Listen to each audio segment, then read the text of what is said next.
All right, Kiss Army, welcome to the KissFAQ podcast. Thank you for giving us your time today and letting us into your head. I hope we don't do any damage. This is a Kiss-related podcast by the board, for the board. We hope that you enjoy.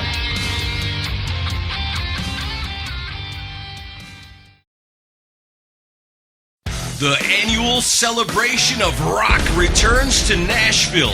Rockin Pod is back and bigger than ever in 2019. This convention brings together the best rock stars, music podcasters, vinyl and memorabilia vendors, cosplayers, and rock fans from all corners of the globe. Special guests include Michael Sweet of Stryper, David Ellefson of Megadeth, Brian Forsyth of Kix, Jason Beeler of Saigon Kick, Eerie Von of Danzig, and members of Exodus, Roxy Blue, Every Mother's Nightmare, Tora Tora, and more. Music podcasts from all over North America will be recording on site all weekend. Special pre-party featuring The Rock and Roll Residency, 8-Ball, and Lipstick Generation on Friday night. Rockin Pod Expo on Saturday. Join us at the Nashville Airport Marriott, August 9th and 10th for Rockin Pod. Tickets and VIP packages available now at rockinpod.com.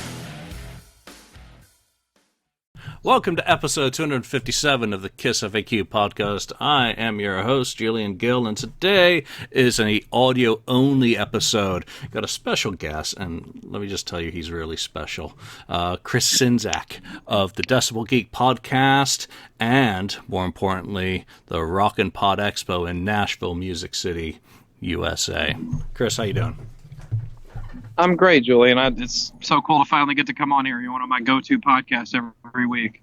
Oh, thank you very much, and thank you very much for making the time. You know, we're going to talk a bit about the Rockin Pod. We're going to talk a bit about you as a music fan, as a Kiss fan, and hopefully people will get a good idea about what's going on in Nashville in August. They'll also get a good idea, if they haven't, and shame on you if you haven't heard of the Decibel Geek podcast, you'll know a little bit more about that. But first, a couple little bits of news, and Ace Frehley's just announced a concert date in a parking lot, which is, of course, he's going to be playing at Nielsen Dodge Chrysler Jeep Ram in East Hanover, New Jersey on September the 27th at 8 p.m. And it does say no Schedule 1 drugs or alcohol allowed, so that sounds like it's going to be a real blast. But you know what? A paid gig is a paid gig is a paid gig, so more power to the spaceman. If, you can go in and buy a car and have a show. There you go. What else is going on in Kiss world? Well, they finally come off tour, so Paul's been back in the studio with Soul Station, and I'm gonna punch in a crickets effect right there. Yeah. Whatever the case, he's can I say something about the oh yeah, please do. Break up my monologue. About okay, well, the Ace show at a car dealership, I'm assuming there's a car wash there, correct? Oh god, no, I hope not. Well, if there is, you know what this means, right? Ace is back. You know he's going to be reclaiming his throne because that car wash guy. It's kind of one of those things. All right. Well, moving on quickly. There was some other news, and I can't even remember what it was, but Kiss-related news. Screw it. Let's talk about Chris instead. All right, Chris, you are, of course, Decibel Geek, and you've been doing that podcast since 2011. Before we talk about all the other things I do want to talk to you about, why on earth did you get into podcasting? It's an interesting story, and Vinnie Vincent is involved. Surprise, surprise. Well, the main reason I got into podcast, I used to run a local rock site where we cover the local scene. And as I did that, I started interviewing nationals that were coming into town. Like some of the people I interviewed were Michael Wilson from Queensryche and also Corey Glover from Living Colour. And I found that I was getting more of a charge off of talking to these guys that I grew up listening to than talking about local bands that, for the most part, local bands, for the most part, stay local for a reason. So it was kind of a thankless job, and gave up that and kind of went away from rock for a while, but around 2009, 2010, there was a Vinnie Vincent forum called the Double V Forum. And, excuse me, coming down with a cold. That forum at the time had a lot of people that had inside information kind of about what he was up to. And he wound up, it's a whole other story, but he wound up taking over that forum, kicking everybody, including me, out. Big shock there. And, but at the time I was on that forum, I was starting to toy around with, well, I like writing about rock. So, and I knew Vinny was a part of KISS, but I came into KISS around Crazy Nights. So he was just sort of part of the history. And I took his history. Oh, hang on. You still there, Julie? I'm still here. You're just cutting in a little bit right there. So let me I'm closer to the house because this connection might be kind of bad. I don't want to screw up your connection. So I took the deep dive into his history, and there was a lot of rumors, obviously, about what he'd been up to because he'd been in hiding for so long. And that kind of sparked me wanting to write a book about him. So I actually started writing a book about Vinnie Vincent around late 2009. And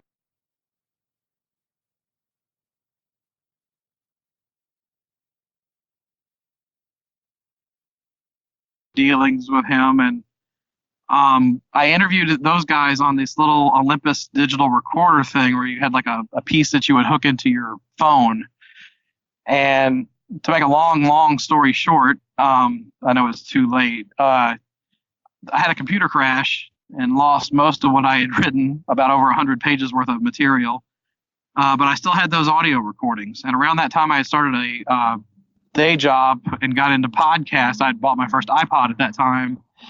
Started listening to Corolla and Mark Maron and Nerdist and shows like that because I've always been a comedy nerd. And kind of put two and two together. I'm like, I've got these recordings left over, and I still love rock and roll, and this podcast thing is pretty cool. So why don't I use that for a podcast? And that's kind of the seed that got planted to do Decibel Geek. Well, I went back and listened to episode 0 today, just for kicks. It's always fun to go back, and one of these days I'm going to listen to my own episode 1.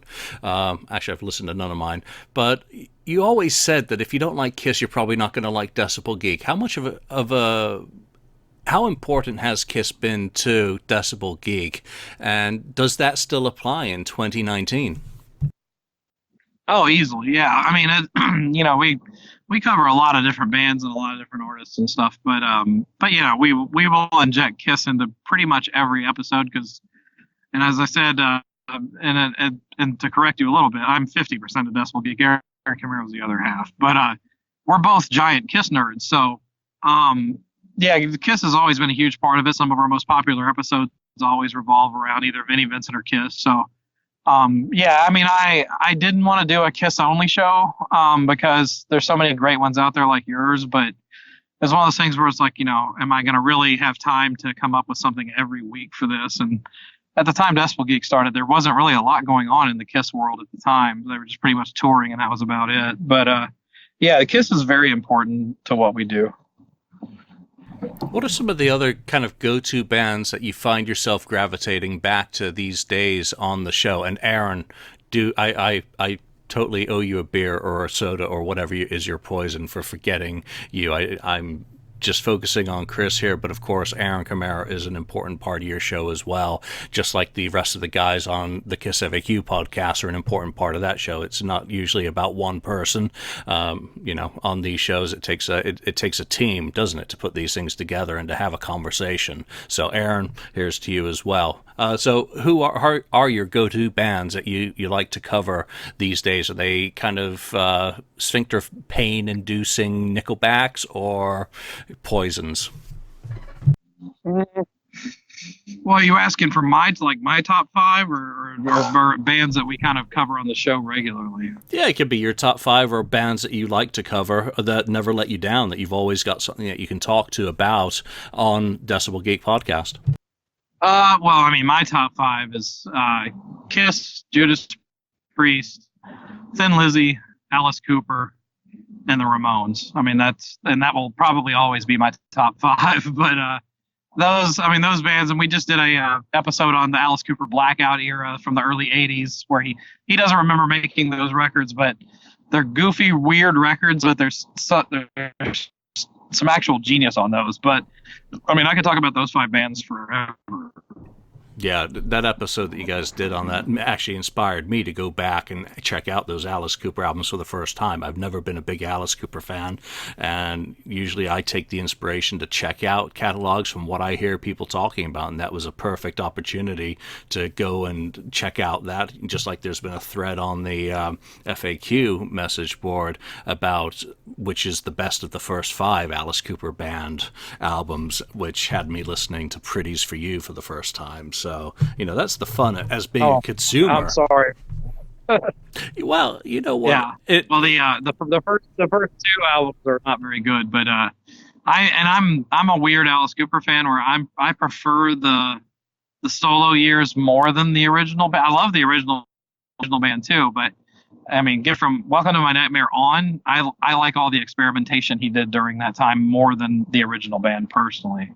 Yeah, and for me, I mean, I didn't really get into Alice Cooper until he's Back Behind the Mask and Raise Your Fist and Yell, which to this day is an album that I absolutely love start to finish. And then afterwards, they lost me because I couldn't stand Trash, or anything until Brutal Planet. And then I got a little bit back into him for those 2 albums, but not a big Alice Cooper fan. Judas Priest, hell yeah, I'm massive into them. But let's talk about the Rockin Pod. You've gone from, I know you've done some music promotion because you mentioned that in episode 0, promoting bands, promoting things like that. What made you decide to start the Rockin Pod? Because this year is the 3rd year of what's becoming an annual Torture Chris Czynszak event. That's well stated. Well, I have to give credit to BJ Cramp, who kind of came to me with the idea of, we would all guest on each other's shows, and I would go on podcast, and it would always be the discussion of, oh, it'd be cool if we could hang out and have a beer sometime, and that's usually where it would end because I'm in Tennessee, Ken's in Arkansas, or Gary Shaller's in California or whatever, and BJ came to me and he's like, well, maybe we should do like a meetup for podcasters, and Nashville would be a good town to do that in. And I was like, yeah, but, how are we going to pay for that? And at the time, he said, well, what if we did like a fundraiser for it? And I'm like, well, that's cool. But if we're going to do a fundraiser, we should be able to have, listeners come and be part of it. And rather than looking at all of our out of shape asses, they should be able to buy records. So vinyl's a big thing here in Nashville. So I'll get some vinyl vendors on board. And then, Aaron and I have been lucky enough to interview a lot of people that moved here from LA over the years. So like a lot of the 80s, if you don't know, a lot of the 80s hair band era people moved here to Nashville. So for our show, Nashville is actually the best place we could be because so many of those guys live here now. And I was like, well, I'll call out favors and see if people like Michael Wagner want to come out and, sign some autographs and meet some of these podcasters. And it just organically became an expo. It wasn't even intended to be an expo. It was just going to be a podcaster meetup. And, we did the first year and it was great. And I got more yeses than nos on people that would come out. And I had like 20 plus guests come out the first year, including Mark Slaughter, which totally blew my mind. And then from there, just went to the second year, trying to make it bigger and better. And we had a really great year last year at the Nashville Palace and, had Ron Keel and the guys from Angel and, all these people, Troy Lucetta from Tesla, Paul Taylor from Winger, and all these. And like the craziest thing for me was I had people coming up to me, like Troy from Tesla to this day raves about the experience he had. And Anthony from Tora Tora, you have to excuse my dogs are seeing another dog, so they're freaking out. Let me walk away from that. They would come up to me and say, thank you for having us at this thing because music podcasting is it's one of the last bastions of promotion for a lot of these bands. The FM radio is not playing Tora Tora and bands like that. So a lot of our shows will cover that stuff because we grew up loving it. And it's just literally organically become another promotional arm for basically melodic rock and stuff that we grew up listening to. Because Tora Tora put out a great album on Frontiers earlier this year. And this year we've got the guys from Roxy Blue coming, and their album actually comes out the day before the expo. So it's just, without even really intending on it, it's become like a real promotional thing for a lot of these people. And also the community that develops from the podcasters and everybody getting to meet each other, sometimes for the first time, it's just been awesome. And but yeah, it's just a really cool thing. I could have never predicted that it would have turned out to be what it was. No, and that's one of the, what you said about Troy saying. For me, as someone who was involved last year and participated in the expo, just that you can't really explain it to someone when you're a fan of music, what it's like to be sitting interviewing the guys from Stars. And right behind you, in the next booth, were Frank and Punky from, Angel. So I was a sandwich between two 70s bands that never really hit the heights that I think that both of those bands ought to have. I mean, I listen to Angel all the time. So they're one of my kind of cult bands that I just can put the catalog on from start to finish, press play, and I'm good for the day. So, same goes for Stars and their first 3 albums, which are absolutely incredible. So, from a podcasting point of view, I like to be able to step outside of the Kiss realm, because I do find that a little bit tiring at times, running a message board, doing a weekly show where all we do is talk Kiss or Kiss and Kiss related, to then get people telling you their Kiss stories that you just don't expect to happen. So, the Rockin Pod is a fantastic opportunity. As a podcaster, the cross-pollination, I'm going to sing the praises of that. Once you've met people face-to-face, maybe had a meal or a beer with them, you suddenly get an instant message from them afterwards. Hey, you want to come on my show and talk about this or that? And, for those of us who were in the lobby that first year when Gary met Ken Mills from Podcast in person for the very first time, that was what it was all about. So it's an absolutely fabulous opportunity to grow. But you're also doing something different this year. There are going to be some training sessions, some talks. Yeah. Tell me about that. Yeah, so it's we call it the Rockin Pod Education Track, and it's basically, it's something I kind of wanted to do the first 2 years, and the first 2 years we were limited to one room, so pretty much impossible to pull this off. So this year we have separate rooms, and what it is I've got several speakers coming on board that will basically help podcasters and even wannabe podcasters to get your show started, get the gear you need. I've got also one who, Raquel Figlo, who does PR, and she's like an Instagram whiz. She's going to show how to build your following on Instagram. And I know a lot of us guys are Facebook guys pretty much for the most part, but Instagram really is where it's at these days. So she's going to have great tips on that. I've got a handful of speakers that are going to, one guy's Jamie Tucker is going to show about doing remote recording. So, a lot of music podcasts will go to shows and interview bands backstage, and it's not always the most ideal sound quality situation. So he's going to show you the right gear to use, how to edit that audio, make it sound better, make it more presentable, because podcasting is so big this time at this point that, there's no excuse not to sound good, in my opinion. So it'll be a series of I think we have about 6 speakers that will be in a separate room, and registered podcasts can go in there and get tips and tricks on how to build your audience, improve your audio, all that stuff. And it's because there's a lot of podcast conventions out there that do this, and I've been to a few different things called pod camps, and that was always a big part of it. So this is a way of kind of offering some value to podcasters and people that might even love shows like the one you're listening to right now, but not have a clue of where to start. And it'll give you all the guides on how to do that. Yeah, and ultimately to do a podcast, all you really need is an idea, inspiration. Because I certainly know that when I started, I didn't have a proper mic, I didn't have a proper computer, and certainly I've seen the way that some people do podcasts are little more than walking around with an iPhone or an Android with an external microphone plugged in, and they hit record and stick the mic in your face, and you talk about a topic. And, so there's many different ways to approach doing a podcast, but once you do start getting serious about it, picking up tips and tricks from other podcasters and professionals is critically important. Let's talk about some of the guests that are going to be there this year. Obviously, I don't want to try and pick too much of marquee and stack these names in any sort of preference order, but David Ellefson jumps out immediately from Megadeth. That's absolutely an incredible coup for you to be getting him. He's got a book out, doesn't he?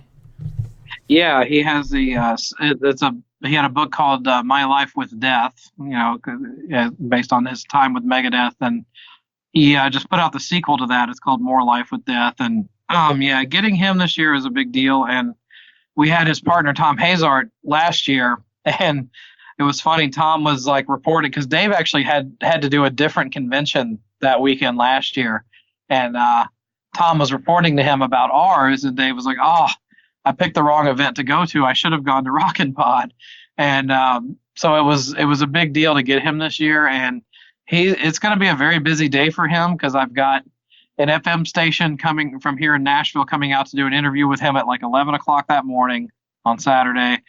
And then him and Tom are going to do a couple of music business related panels, like music business and gear and instrumentation.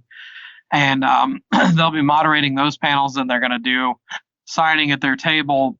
And then then they're going to run the gamut of doing as many podcast interviews as possible. And then not only that, then we're going to have a short break, and then he's going to do his Bastery show in the same ballroom that night. So it's going to be a very busy day for David Ellefson. Well, if I remember correctly from years gone by, it's been a very hectic year for all participants. The event absolutely flies by. And, particularly last year when I actually did podcasting the first year, I kind of was more of a vendor and didn't do any recording, which was a shame because Lonnie and Mark both came in from out of town, and we just did not leverage it as we could have, should have, would have.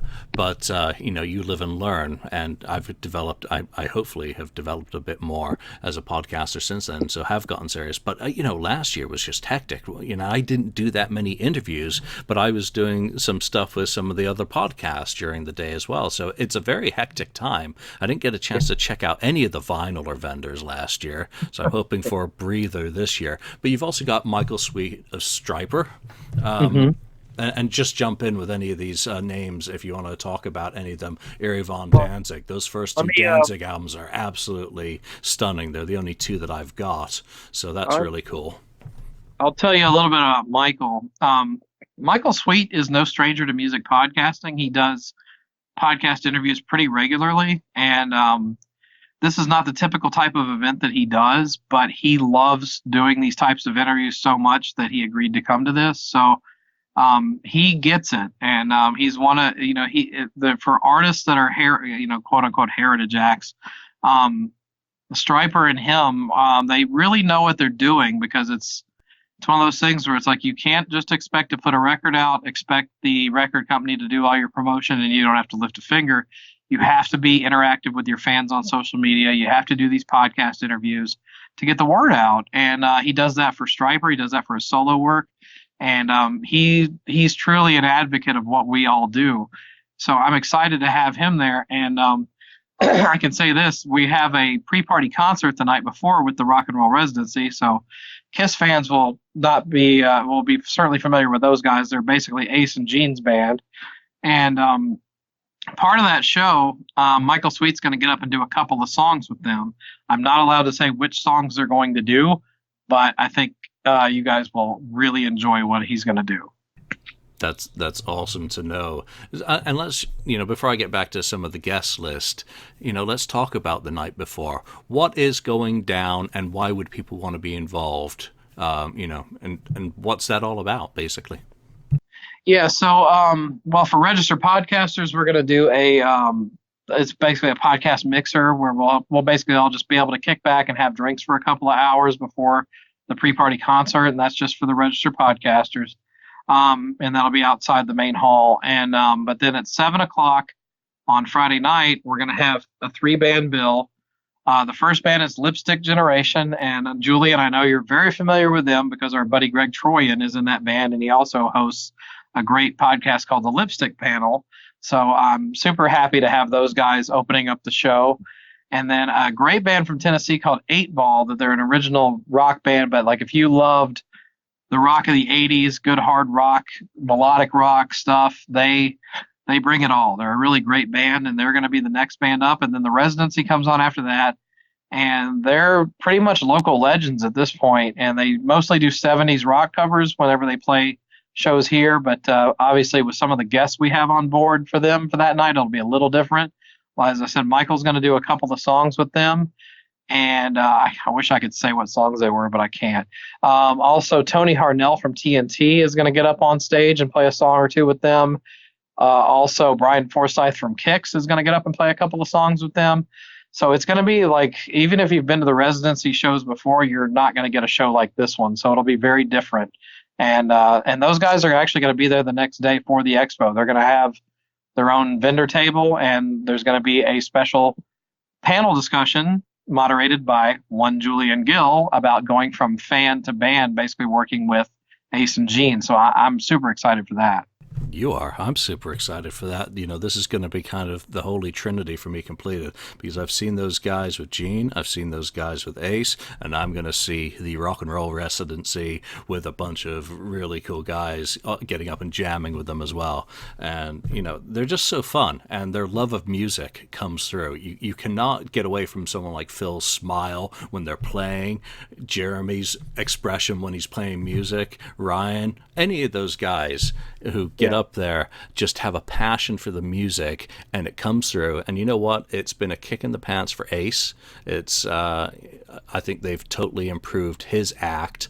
So can't wait. It's going to be great fun, and obviously I'm looking forward to that panel. Let's talk about a few more of these guests. I mean, there's so many people who are going to be. Toby Wright's coming back, and I'm looking forward to that, of course, because of his Kiss connections on both Crazy Nights and Carnival of Souls.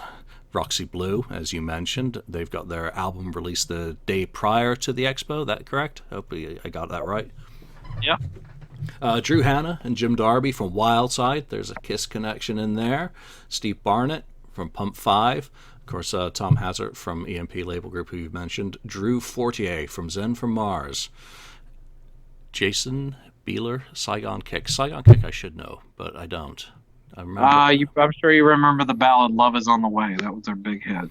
See, I don't know. I kind of early 90s or mid 90s. When was that? Early in like 91 or 92, I think. Yeah, that was kind of in my lost phase, and I was totally lost. Jack Gibson, Exodus. Yeah, bass player from Exodus. What I got to ask you, because I don't even know this. What's the Kiss connection to the Wildside guys? Paul Stanley. Did he produce them? I believe, and this is just, again, off the top of my head, so I can't fact check live, I believe he co-wrote.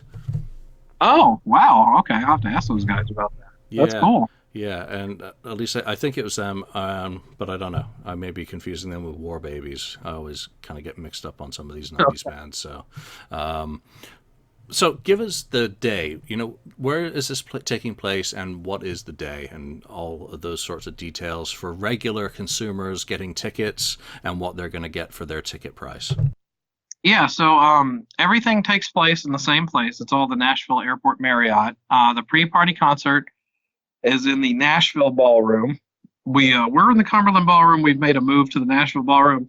It's a better ballroom with better sound, because the Cumberland Ballroom that we initially rented is kind of cavernous and has a high ceiling. So this is going to be a better venue, actually. That'll be and then the expo the next day will also be in the Nashville Ballroom. I will say this: if you come to the pre-party concert, you will actually have a chance to buy vinyl that night, because we're going to have some vinyl vendors for the expo already in place that night.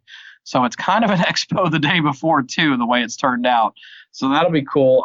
But yeah, Nashville Airport Marriott is where everything happens. And it's, we were in Nashville Palace last year. They were great. We had a good time there. But this is taking it up another notch and making a legitimate convention. So it'll be a great venue to have everything going on. And so Saturday will be the expo in the main Nashville Ballroom. Then we'll have a secondary room for live podcast sessions going on all day. These will be, if you want to see a show recorded live, you can go in there and watch it.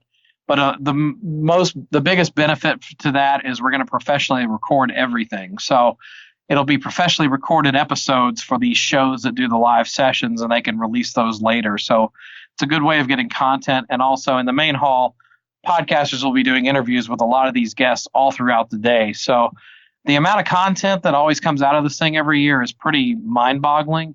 So I'm expecting more of that this year. We have a ton of interviews that are being worked out, and Tracy McNew, who's my right-hand woman who handles pretty much all the scheduling for everything, is already hard at work on the schedules, and she is a miracle worker, because without her, there's no way this thing goes off the way it does.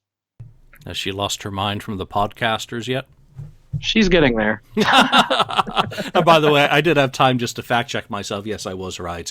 And the Paul Stanley connection with Wildside is on their Under the Influence album. He co-wrote Clock Strikes with. Wow! So that I knew I had a reason why I hope to have a chance to interview them. So just to talk about that and some of their other music. But Paul Stanley's everywhere. He's kind of made it around in many different ways. All right, let me just check my notes here, because I want to ask you, as someone who's done promotion, is doing podcasting, does producing content push your desire to listen to podcasts? I mean, you told me at the top of the show that you were kind of inspired by some of these comedy podcasts back in 2011. Do you listen more now? Do you listen less because you're consuming? I mean, Decibel Geek has 367 episodes if you include episode 0.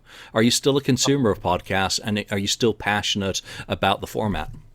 Oh, yeah, absolutely. Probably more so than I was before. I mean, it's there's so many different shows, and I try to dip my toe into a lot of the shows that are obviously involved with the expo this year, so I can get a good feel for what they do. And I continue to be impressed. I love doing our show, and we take great pride in doing it.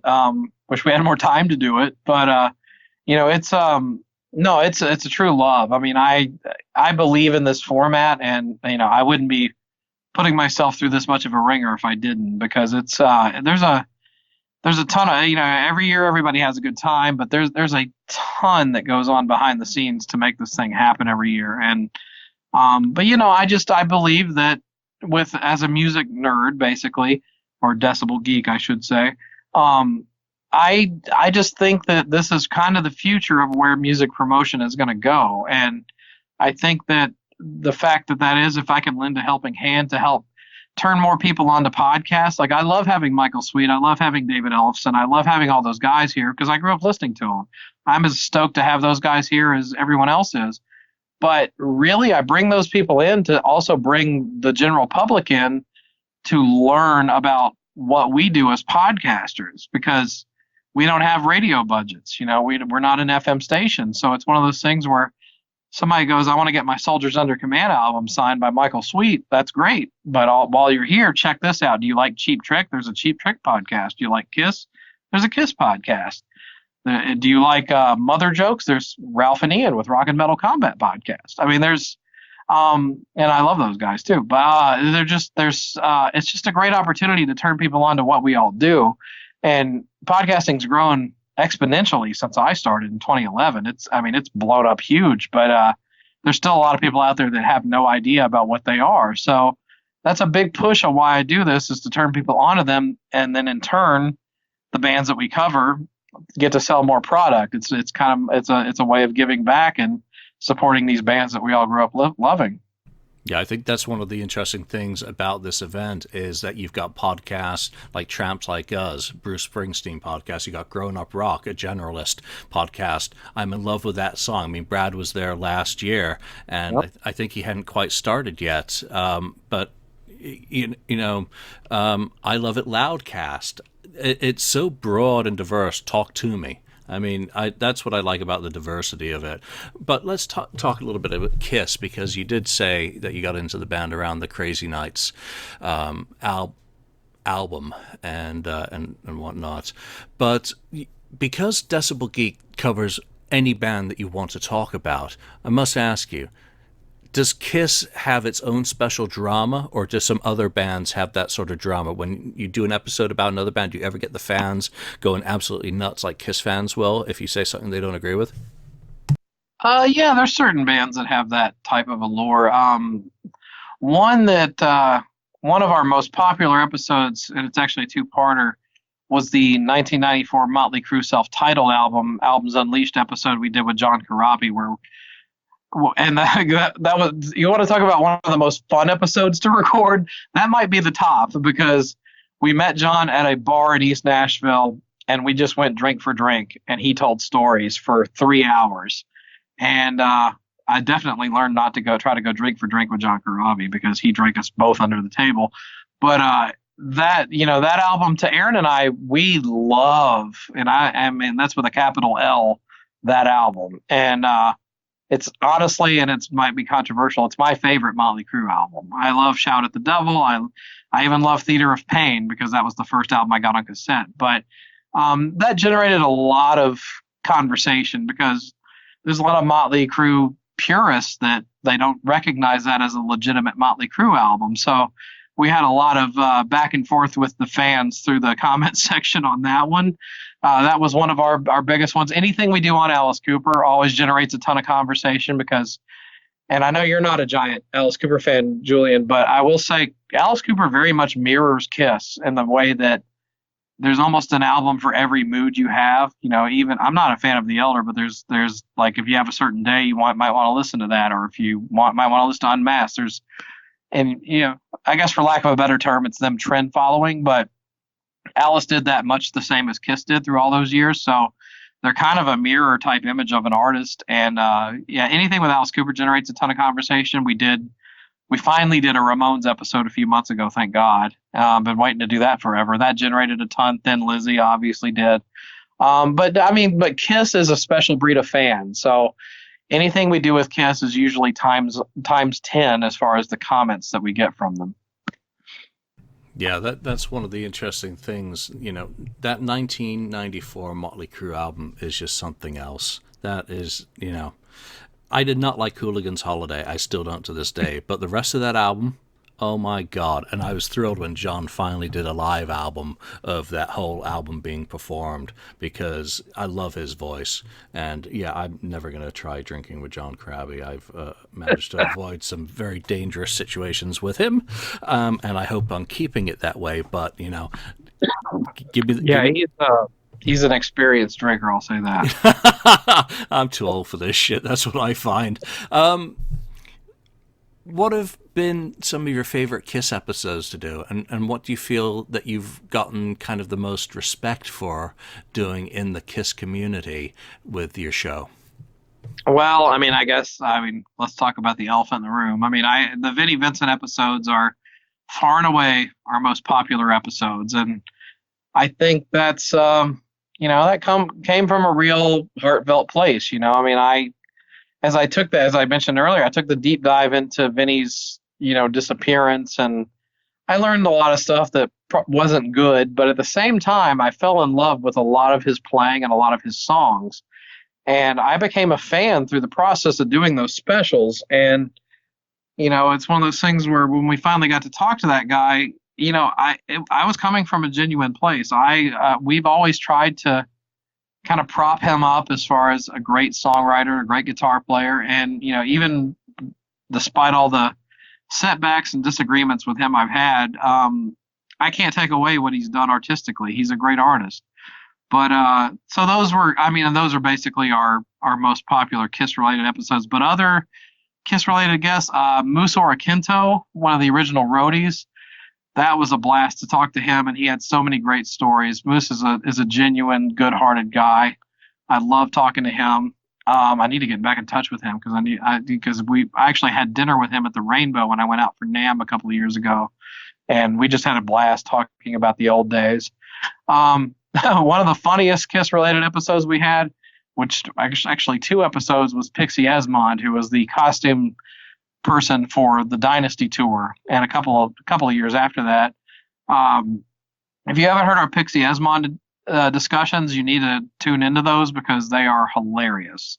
She is one of the biggest characters I've ever talked to in the Kiss world, and she had some hilarious stories about sabotaging costumes when Gene and Paul weren't as nice as they could have been to her. Those were great. Those are the ones that kind of ring true right off the top of my head. Kenny Barr, who was a roadie for them on the Revenge tour, also worked with the Unplugged show. That he had some awesome stories. The Kiss shows. I mean, I don't do a Kiss podcast, but some of the Kiss people that we've talked to over the years are. And Toby Wright, Carnival, we did the Albums Unleashed 2-parter for Carnival of Souls, talking about the making of that. That was a great time to talk to him. I love digging deep on Kiss stuff because, I'm talking to somebody who's the same way. I want to know every little minute detail. So any more of that stuff I can get is always great. Well, as the chap who was on episode 1 of your show would say, Mitch, of course, the minutia. Right? That's what we're into, and that's what I'm into with other bands as well. It's not just Kiss that I want to know all the details for, Motley Crue. I mean, I want to know everything. Everything that's not in the dirt is what I want to know. Same with, bands like Angel and all those bands that I'm still listening to that I grew up with. This is my soundtrack. My soundtrack doesn't change. I don't add too many new bands in there. Stuff like Greta Van Fleet, I may listen to, but you know what? It's fleeting. It's not been with me for 40 years like so many of these other bands, which are a part of the Decibel Geek catalog, which is, what makes it so fun to kind of listen to. All right, let's wrap up here. What lives under Bret Michaels' wig? No, God, that wasn't going to be a question. No. Where can people find the Rockin Pod? And just give us the details in that one last time before we sign off. Okay, best place to go, just rockinpod.com, R-O-C-K, the letter N, P-O-D.com. And there's little tabs there. If you want to buy tickets, please do. There's a tab called ticketing. If you want to book a discounted hotel room, which we have available, we got extended through August 2nd. So if you are anywhere near Nashville and you want to join us, we have a great discount at the venue tab on rockinpod.com, and you can book your room straight from there. Rockinpod.com, obviously Facebook, look up Nashville Rockin Pod Expo, and it's easy to find. We have a page, we have a group. I've got an Instagram page, I've got a Twitter page. You're pretty much covered everywhere you go, and that's how you can find out. So you're my age, and you figured out how to use Instagram. Man, more power to you, because I deleted mine. I could not figure out how to use this. I'm too old. I don't care. I'm not doing it. I rely on other people's expertise for that, but yeah, they help me out. All right, Chris, let's leave that there. Rockin Pod Expo taking place in Nashville, August the 10th, and you've heard a bit about Chris and Decibel Geek. Go listen to 367 episodes. If you exercise, go to the gym, go for walks, go for bicycle rides, or you drive, throw on a podcast. Doesn't have to be KissFAQ, doesn't have to be Decibel Geek. Throw on a podcast. We'll entertain you for free. So that's it for now. Chris Czynszak, thank you very much for joining me today, and I'll see you in Nashville. Yes, looking forward to it, my friend. The annual celebration of rock returns to Nashville. Rockin Pod is back and bigger than ever in 2019. This convention brings together the best rock stars, music podcasters, vinyl and memorabilia vendors, cosplayers, and rock fans from all corners of the globe. Special guests include Michael Sweet of Stryper, David Ellefson of Megadeth, Brian Forsyth of Kix, Jason Beeler of Saigon Kick, Eerie Von of Danzig, and members of Exodus, Roxy Blue, Every Mother's Nightmare, Tora Tora, and more. Music podcasts from all over North America will be recording on site all weekend. Special pre-party featuring The Rock and Roll Residency, 8-Ball, and Lipstick Generation on Friday night. Rockin Pod Expo on Saturday. Join us at the Nashville Airport Marriott, August 9th and 10th for Rockin Pod. Tickets and VIP packages available now at rockinpod.com. Thank you for spending time listening to the KissFAQ podcast today. All sales are final. There are no refunds. If you'd like, look us up on Facebook or come over to the KissFAQ message board and discuss the topic we've broadcast today. Don't forget to rate us on iTunes, Spreaker, or wherever you've listened to the show. We hope you'll join us again.